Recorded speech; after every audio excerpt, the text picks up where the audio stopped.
Ia memakai jas dan mengikat dasi. Tampaknya seperti orang yang sukses. Tapi siapa sangka mereka adalah master dari pria brengsek. Di belakang istri mereka, mereka diam-diam menyewa sebuah apartemen. Di sini tidak ada tagihan hotel, tidak ada penggunaan kartu kredit, dan tidak ada kamera pemantau. Setiap hari bergiliran membawa kekasih gelap ke sini. Tidak perlu khawatir ada orang yang akan menemukannya. Ini adalah surga bagi pria-pria brengsek. Hingga hari ini, Peter membawa alkohol ke sini. Sesuatu yang terjadi di depannya mengagetkannya. Dia melihat seorang wanita telanjang di atas kasur. Tangan kanannya diborgol, dan kasur telah diwarnai dengan darah merah. Dia segera menghubungi teman-temannya. Yang datang pertama adalah Alex. Alex tampak bingung. Siapa yang bermain seperti ini semalam, hingga merenggut nyawa orang? Kemudian Bastian dan Roy tiba satu persatu. Mereka juga tampak kebingungan. Bastian membalikkan tubuh wanita itu, untuk memastikan siapa wanita ini.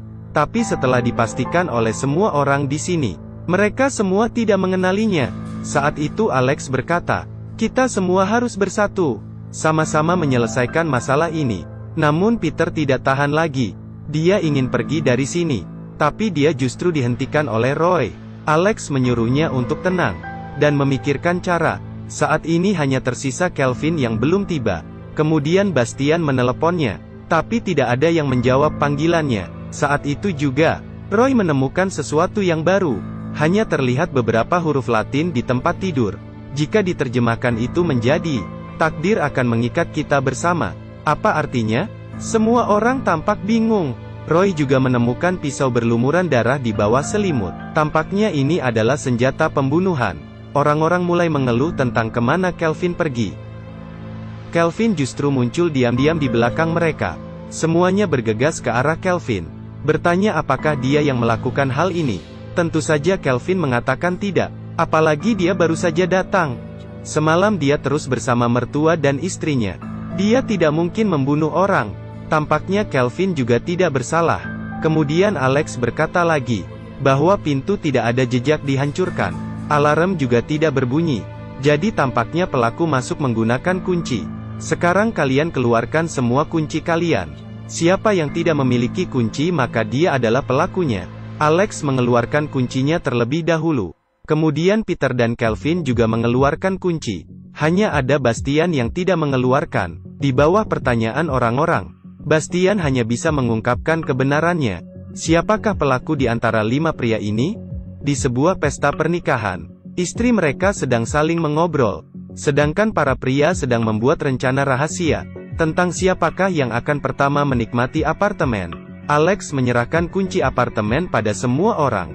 Hanya Bastian yang tidak mengambilnya. Dia merasa dengan begitu dia bersalah pada istrinya. Tampaknya kamu adalah pria brengsek itu. Tapi tak lama kemudian, sikapnya berubah 180 derajat.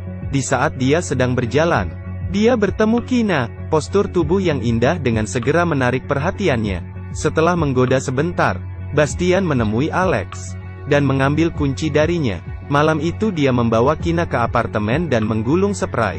Bastian yang awalnya tidak ingin ikut campur, justru menjadi orang pertama. Setelah kejadian itu, hati Bastian benar-benar ditaklukkan oleh Kina. Bahkan dia berpikir untuk cerai dan menikah lagi.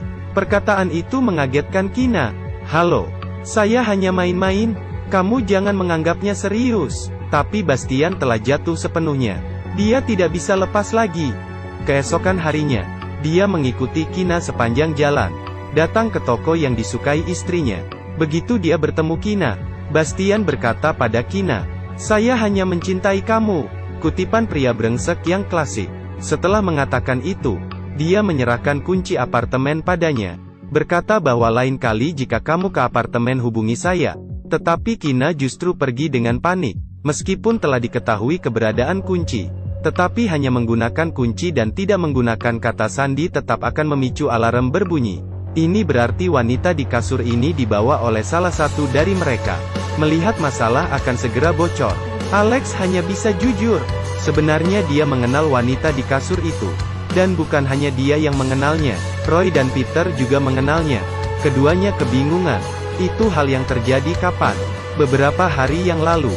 Alex mengenal seorang wanita bernama Rose di bar. Saat itu Bastian dan Roy juga berada di sana.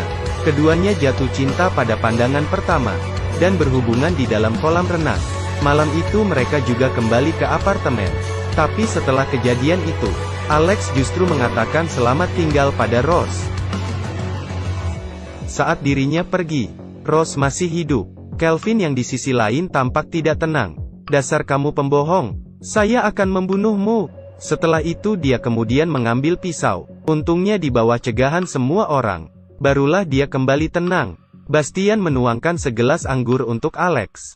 Alex menyarankan agar segera memindahkan mayat itu. Tapi Kelvin tidak lagi tenang. Apakah kamu tidak melihat tangannya diborgol? Kata ini menyadarkan Alex. Hanya Kelvin yang akan memborgol orang saat memainkannya. Ternyata beberapa bulan sebelumnya, Kelvin baru saja menikah. Dan dia membawa wanita lain bermain di apartemen. Bahkan dia memborgol wanita itu. Hal ini membuat Kelvin terdiam.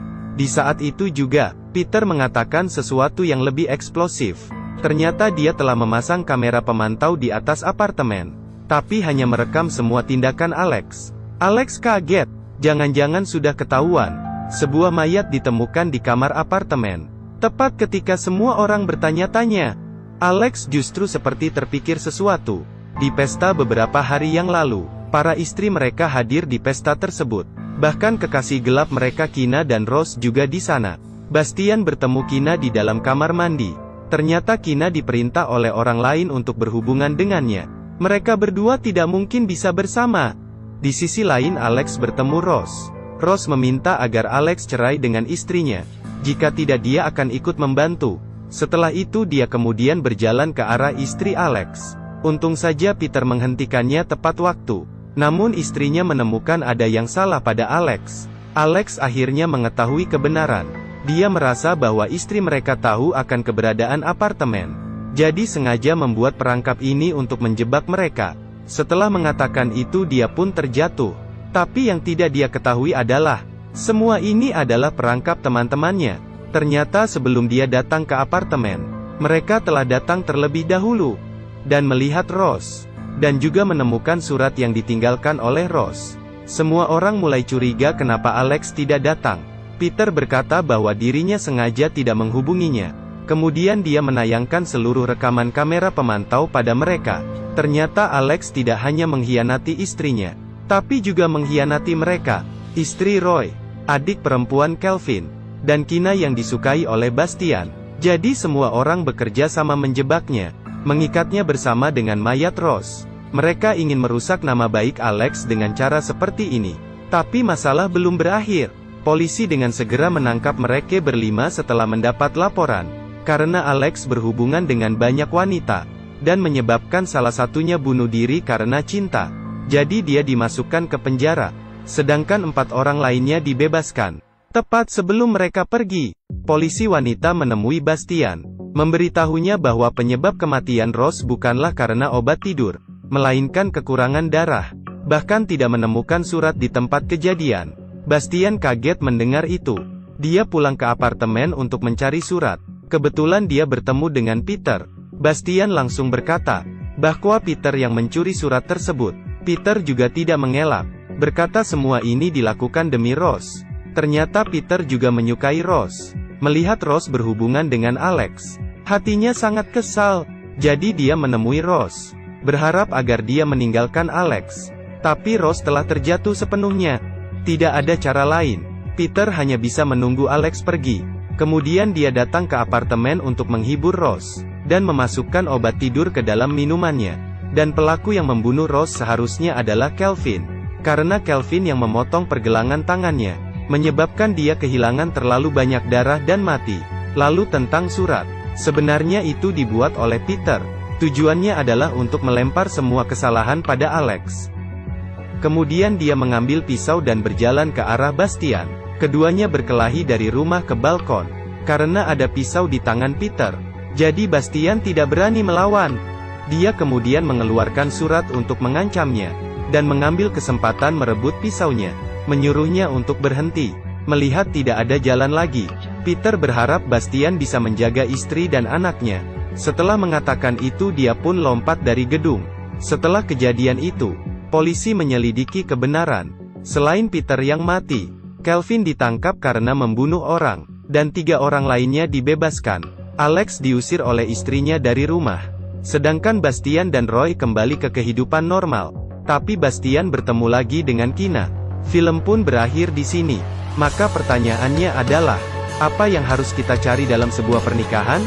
Menjaga satu sama lain, bersantai dan bersenang-senang, hidup seolah-olah tidak menikah, kebebasan yang mandiri. Silahkan tinggalkan jawabanmu di kolom komentar. Baik, video hari ini sampai di sini dulu. Jangan lupa like dan follow. Sampai jumpa di video selanjutnya.